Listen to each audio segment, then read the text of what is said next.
Mesdames, messieurs, c'est la fin de ce journal. Merci de l'avoir suivi. Juste après cette édition de 20h, retrouvez Serge Alain Autou et ses invités pour le débrief du journal sur le plateau d'Equinox Soir. Serge Alain. Respect de l'éthique et de la déontologie dans l'affaire Stéphanie Ndiomo, Equinox Télévision n'a pas failli. Vous l'avez signalé et on le martèle à nouveau à travers la démarche professionnelle qui a été celle d'Equinox Télévision depuis le déclenchement d'une controverse autour du premier témoignage de Stéphanie Ndiomo dans le cadre de l'émission Parole de femmes diffusée le 3 novembre 2020.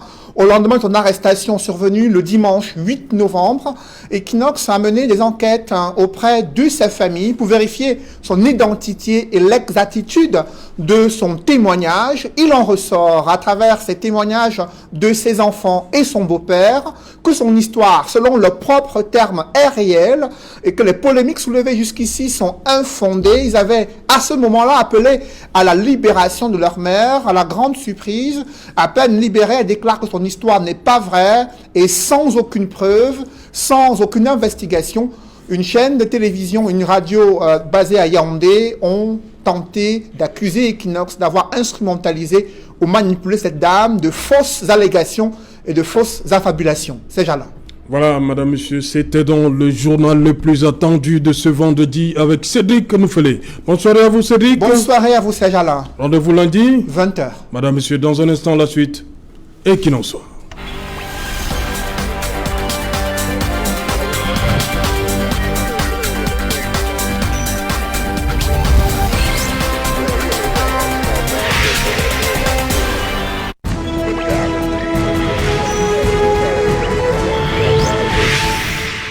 Retour sur le plateau Equinox Soir, deuxième partie. C'est la partie réservée au débrief du journal, madame, monsieur, toujours en compagnie des docteurs Serge Soro, Luison Essomba, Joseph-Emmanuel Ateba et Guy-Hervé Fongan. Guy-Hervé Fongan, déjà, vous êtes journaliste. Je commence par le domaine qui est le nôtre, qui est le vôtre, qui est le mien, qui est le nôtre.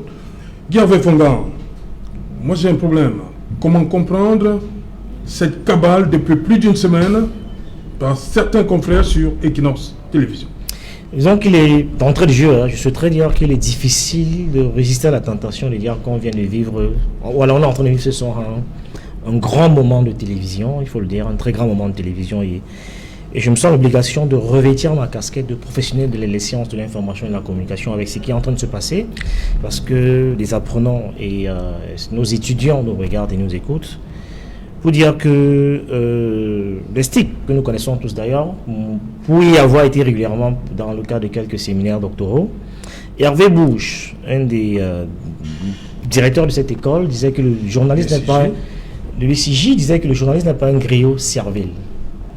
Et quand on a en mémoire le souvenir d'un tout récent directeur qui disait que la CRTV c'est le tam-tam du président, on est un peu inconfortable quand les étudiants, les apprenants regardent et observent cette scène ubuex dans le paysage audiovisuel.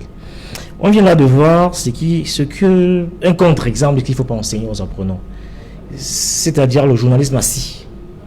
Parce qu'il est surréaliste de voir qu'une dame, elle est la seule à parler, et on traite ses propos d'affabulation.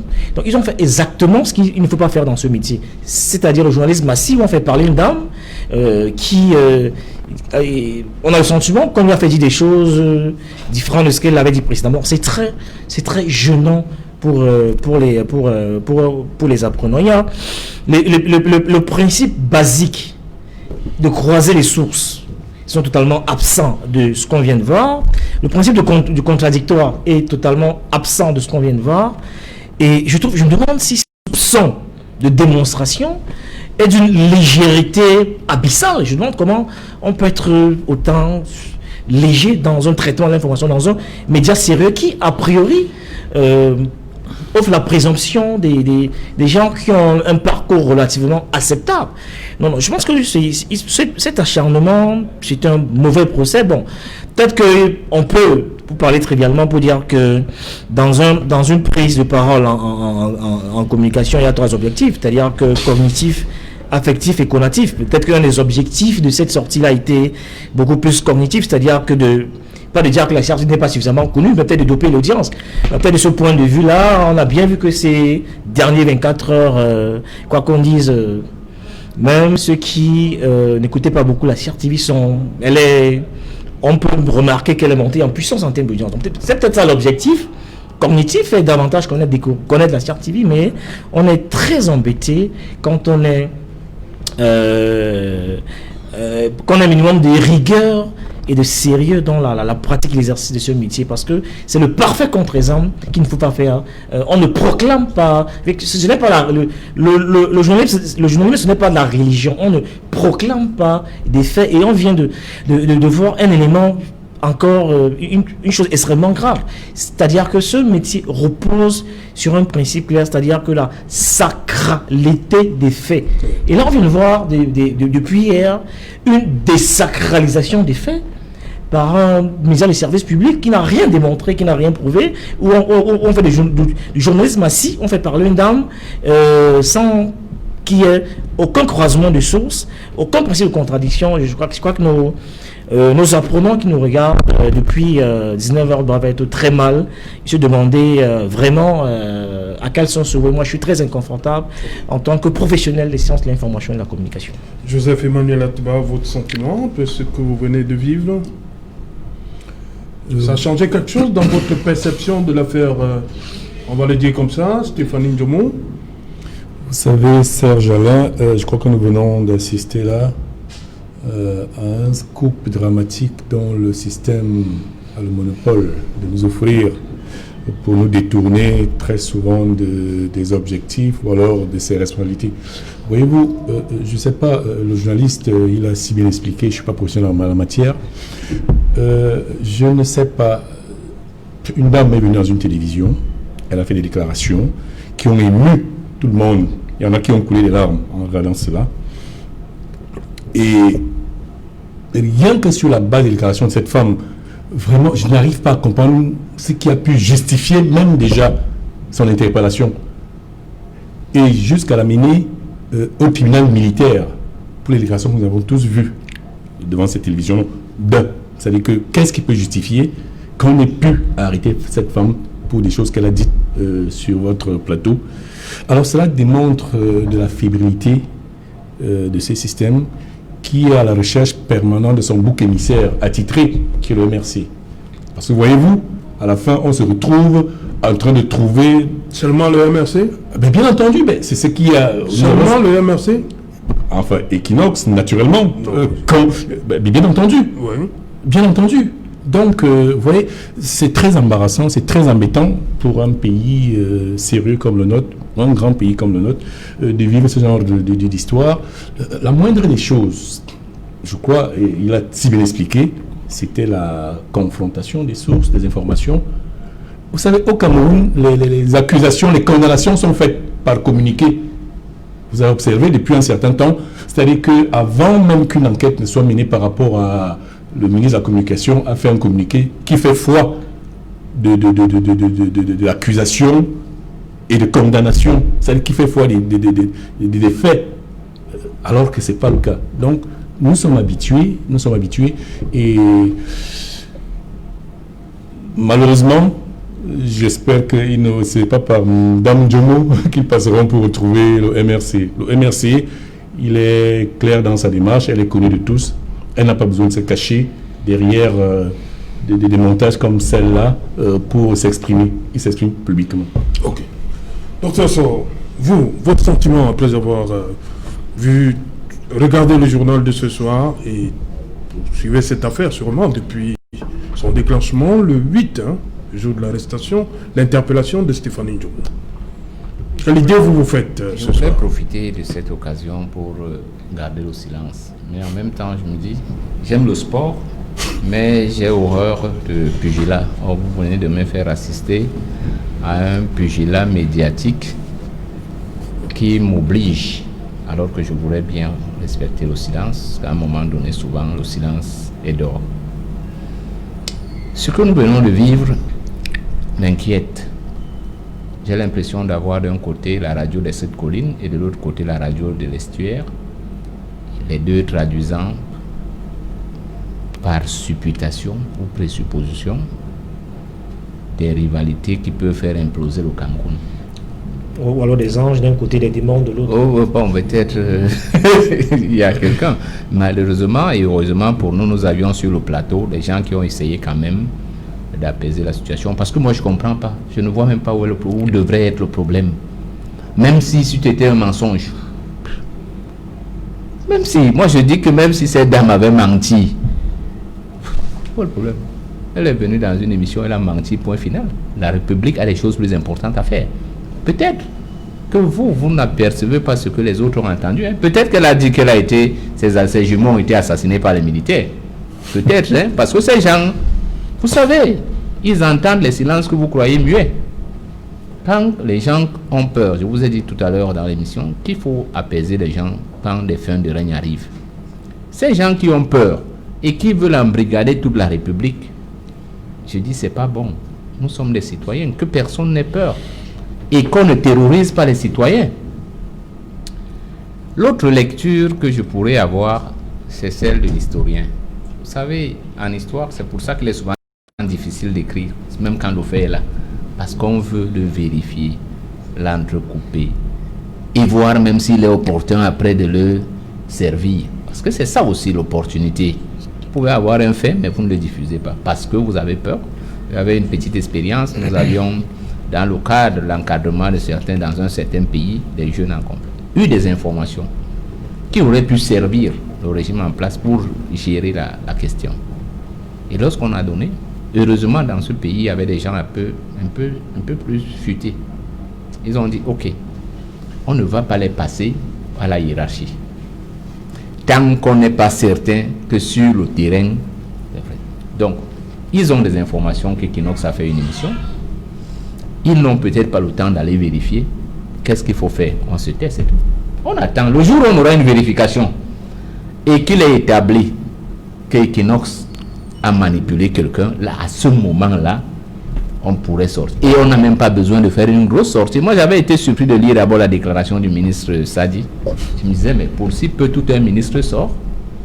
Donc, ce que j'avais dit un jour était vrai. Que comme on n'a rien à faire, l'oisiveté nous crée la vanité. Et c'est dangereux que dans un pays en construction, on ait l'impression que les gens n'ont rien à faire et que les choses futiles les intéressent. Troisième chose, là maintenant, et je le disais d'entrée de jeu, le rôle de tous nos médias, y compris Equinox, dans la formation citoyenne. Parce que le danger aussi, je vais aussi dire ça à Equinox, dans la riposte quand même, le ton était un peu, pour des citoyens, ça ressemblait, pardonnez-moi de l'expression, ça ressemblait vraiment à une querelle de rue. Ça aussi, c'est pas bon. C'est vrai, et il y a une faute lourde, mais dans la réplique, c'est pas bon. C'est pas bon simplement. Pourtant, vous trouvez que c'était disproportionné? C'était... Non, pas disproportionné dans le sens que vous avez le droit. Oui. C'est comme un droit de réponse. Oui. Mais, vous savez... La langue est dangereuse hein, oui. Dans sa manipulation. Voilà, j'ai suivi, surtout je crois dans le premier reportage, hein, des propos et des approches d'une véhémence et d'une violence de nature à ne pas... Parce que moi, mon souci, dans ma formation politique, dans ma culture politique, même quand je suis contre vous, au point ultime, je dis bien au point ultime, c'est-à-dire que c'est vous ou moi, la politesse exige que je vous le dise dans un langage qui fasse qu'on soit toujours capable de discuter demain. Parce que demain, on ne sait pas qui sera. Et c'est parce que c'est cet esprit que certains attendent qu'il y ait cette crise ouverte là. Souvenez-vous de ce que je vous dis aujourd'hui. Il y a au Cameroun des vautours qui n'attendent que cela. Il y a pour l'Afrique des gens ailleurs qui n'attendent que ce clash. Et nous, le Cameroun, nous sommes une exception. Pourquoi? Parce que malgré les difficultés, malgré les chapes de plomb qui ont pesé sur notre peuple depuis des années, nous avons su résister aux appels à la violence. Et ça, je vous le dis, ce n'est pas du goût de beaucoup, y compris de ceux à l'international qui ont d'autres visées sur le Cameroun et l'Afrique. Donc, c'est bien de faire ces Il est clair, il ne faut pas baisser les bras. C'est-à-dire, il faut vraiment répondre, parce que c'est ça la construction de la liberté. Mais il faut répondre en montrant qu'on a une vision, comme je disais, qu'on a tous un souci de construction nationale qui nous appelle, à la restitution de la vérité dans l'équité. Ça, il ne faut jamais se départir de cela. Quelles que soient les conditions, n'ayez jamais peur de dire la vérité, mais restez équitable. Okay. Deuxièmement, n'abandonnez jamais le combat. Chaque occasion doit être une occasion de combat. Et ce que le journal vient de nous servir maintenant me donne à moi l'occasion de continuer le combat en disant au président de la République, parce qu'au Cameroun, c'est lui seul qui a la clé de ce que nous vivons actuellement. Arrêtons de penser qu'il y a une force intermédiaire, il y a quelqu'un, c'est lui le responsable. Et la prière d'un grand homme, c'est pas que Dieu éloigne de lui les difficultés, mais c'est qu'il lui donne la sagesse de trouver les solutions pour les résoudre. Eh bien, le président Paul Biya devrait se souvenir qu'il a encore largement du temps pour servir aux Camerounais, un Cameroun dont ils seront fiers et le mettront dans la grande page de l'histoire pour l'avenir. Il faut qu'il sache qu'hier l'a fait, mais qu'aujourd'hui, il fait les lendemains. En cela, même si nous ne sommes pas d'accord, nous serons reconnaissants. Ok, merci. Docteur Lison Issoumba, votre lecture de ces événements après le journal de Cédric? Ces gens-là autour, après avoir vu les images et regardé ce journal avec beaucoup d'attention et d'intérêt, je crois que la question que vous me posez ce soir semble me prescrire deux formules. La formule de Bossuet qui prescrit le silence et le mutisme. Mais de l'autre côté, il y a la formule de Léopold Sédar Senghor qui encourage l'exultation, le propos maîtrisé et surtout le propos mesuré. Je crois que c'est la position de Senghor que je vais adopter ce soir pour indiquer que l'État, je rentre un peu là dans la théorie pure du droit. Vous savez, l'État est le créateur de la norme. L'État est celui qui exécute cette norme, qui veille à son exécution. Cela veut dire, Hierine disait, l'État est celui-là qui est le détenteur du monopole de la contrainte légitime. Cela veut dire que dans un double contexte, c'est-à-dire un contexte de non-contrainte, on trouve que l'État doit devenir injuste. Et du moins de non-contrainte, l'État est juste, parce qu'il n'y a pas de contrainte. Mais dans un autre cas, c'est-à-dire un contexte de contrainte, l'État devient injuste.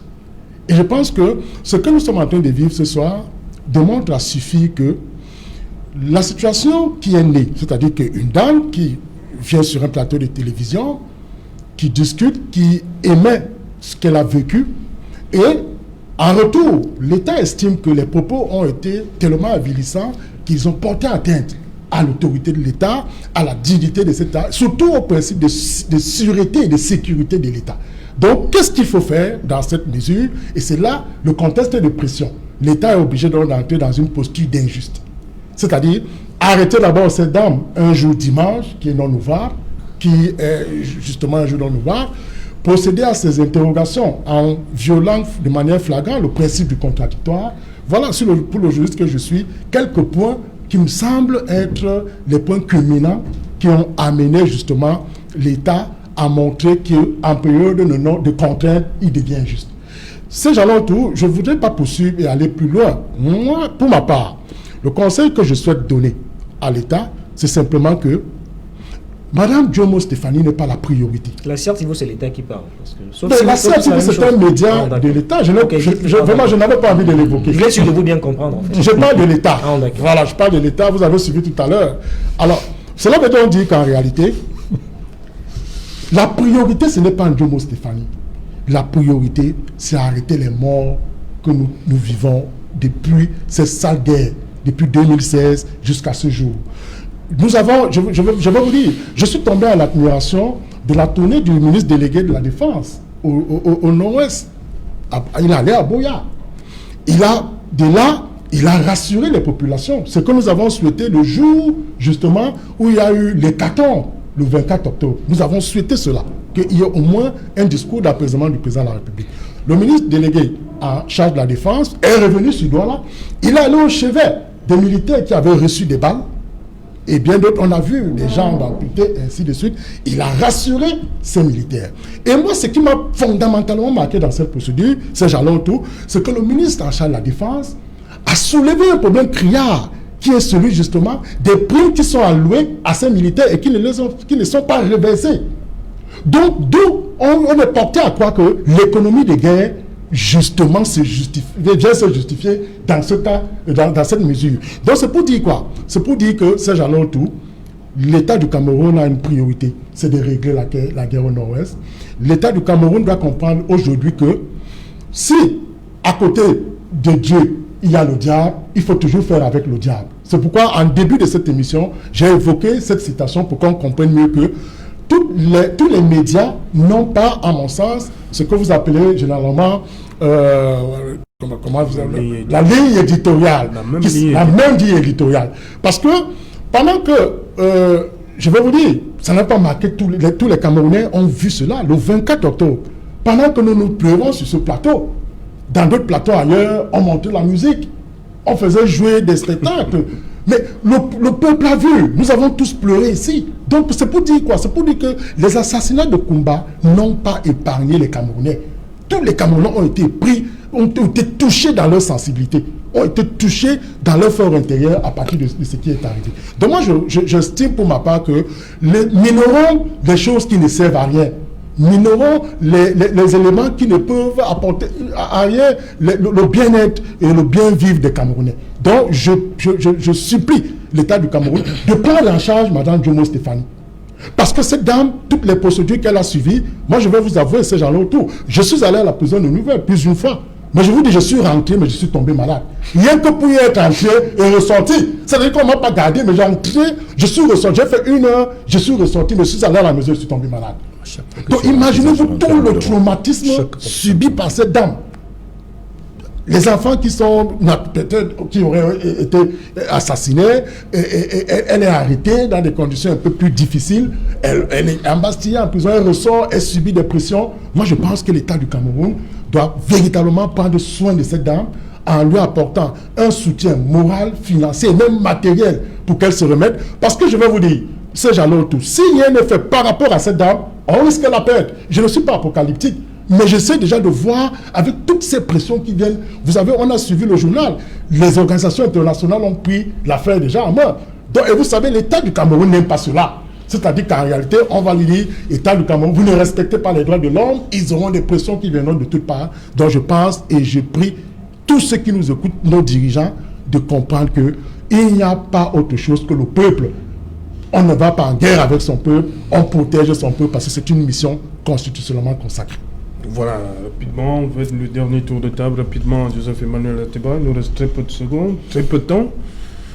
Oui, je pense que tant que notre gouvernement ne comprendra pas que sa priorité, c'est la résolution des problèmes, plutôt que de courir derrière ceux qui dénoncent les problèmes, nous sommes très loin de l'auberge. Parce que vraiment, les problèmes sont posés pour qu'ils soient résolus. Alors si vous laissez, imaginez mon pantalon là se déchire et quelqu'un vient derrière moi et le constate et il se moque de moi que mon pantalon est troué. Au lieu d'aller réparer mon pantalon, je veux courir après lui, bagarre, tu m'as insulté, pourquoi? Oui, c'est un peu de ça qu'il s'agit. Donc, il est question pour notre gouvernement de s'atteler à résoudre les problèmes que relèvent les Camerounais, plutôt que de courir derrière qui dénoncent ces problèmes, parce que c'est leur devoir. Okay. Merci. Docteur Soron? Moi, je vous dis merci. Je pense qu'il est temps, non seulement pour le gouvernement, mais pour tous les Camerounais, de s'intéresser aux problèmes du Cameroun. Et l'un de ces principes au problème, c'est quoi? C'est qu'il faut qu'on se réconcilie avec notre histoire. Un peuple qui veut aller loin est comme un homme qui entreprend une longue marche. Il ne peut pas marcher à côté de ses chaussures. L'histoire est comme les chaussures que vous devez porter si vous voulez aller loin. Donc, de tout cœur, réconcilions-nous avec notre histoire et nous allons retrouver la paix au nord-ouest et au sud-ouest. Ainsi, nous allons construire une nation dynamique, démocratique et développée où il fait bon vivre pour tout le monde. Voilà. Gervais Fonga. Moi, j'ai envie de dire que quand vous regardez l'état des savoirs de la CRTV et l'ingénierie éditoriale déployée autour de cette affaire pour construire ce qu'on vit depuis 24 heures. Il faut ça a commencé dimanche. Hein. Enfin oui, depuis quelques jours, du moins de 13h et à CRTV, je crois que c'est à partir d'hier ça a commencé à monter en puissance.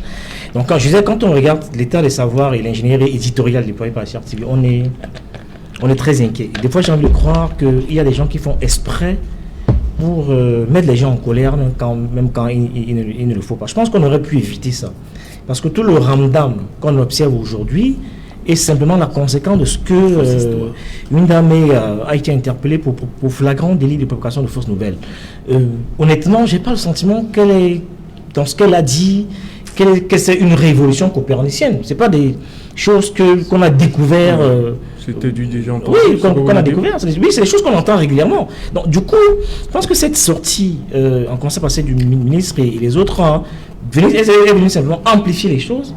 Parce qu'on voit même le récit médiatique qui est fait autour de cette affaire, et ça va probablement continuer la semaine prochaine. On aurait pu éviter ça. Parce que encore que maintenant, cette sortie de la CRTV vient plutôt entretenir un clair-obscur autour de cette affaire, parce qu'elle n'apporte, au contraire, elle vient plutôt des doutes. Produire les faits contraires. Parce qu'aujourd'hui, on ne peut pas expliquer aux gens comment est-ce que la célérité avec laquelle elle a été envoyée à Nobel, si il était avéré qu'elle a été prise pour flagrant délit de propagation de fausses nouvelles, qu'elle puisse libérer aussi facilement, ça veut dire qu'il y a un problème. Il y a des choses qui sont très incohérentes dans la démarche de la CRTV. Et puis quand j'entends dire que elle a été mise à contribution pour ternir l'image du Cameroun, moi je suis un peu embêté. J'ai envie de m'interroger à haute voix si les observateurs de Transparency qui sont venus, les gens oisifs, les organisateurs, on a fait venir, on peut ternir, si ceux-là n'ont pas terni l'image du Cameroun 10 fois mieux que cette dame, est-ce que ceux qui ont fait mentir tout un chef d'État en disant qu'on en aura la canne, qu'on sera pour le jour dit qu'on n'a jamais été prêt, non pas terni l'image du Cameroun, pire que ces dames. Donc, est-ce qu'un monsieur qui vient d'investir 80 milliards pour nous offrir un mall, alors que les mêmes 80 milliards, on allait nous prendre des